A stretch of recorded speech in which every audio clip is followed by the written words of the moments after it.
que les contrats aidés actuels soient réorientés à la baisse. L'objectif du gouvernement est de réduire le nombre d'emplois aidés. Le gouvernement relance les contrats aidés considérablement réduits au début du quinquennat. Les entreprises privées ne pourront plus y avoir recours. 60 000 contrats aidés dans le secteur marchand. Les contrats aidés actuels ne sont pas une réponse durable au problème de l'emploi. C'est le grand retour des contrats aidés. Le gouvernement annonce le retour des contrats aidés, virage à 180 degrés donc.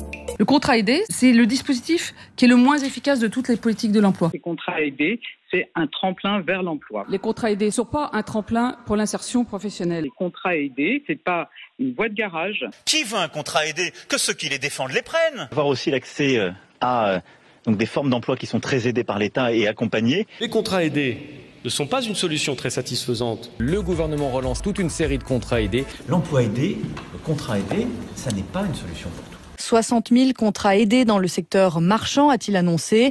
Un contrat aidé, ça n'est pas la bonne solution. 120 000 contrats aidés supplémentaires et on sera très exigeant sur le fait que ce sont des vrais parcours vers l'emploi. Une étude vient contredire tous les arguments du gouvernement concernant les contrats aidés. Le nombre de gens qui trouvent un contrat durable après un contrat aidé, c'est 25%. 26% de ceux qui bénéficient d'un contrat aidé trouvent ensuite un emploi. On en sort, on n'a rien. Cette étude, elle dit tout le contraire. Selon le bilan du ministère du Travail, 72% des personnes qui étaient en contrat aidé dans le secteur privé avaient retrouvé un emploi dans les 6 mois. Pour le secteur public et les associations, c'était également le cas pour 49% des personnes aidées.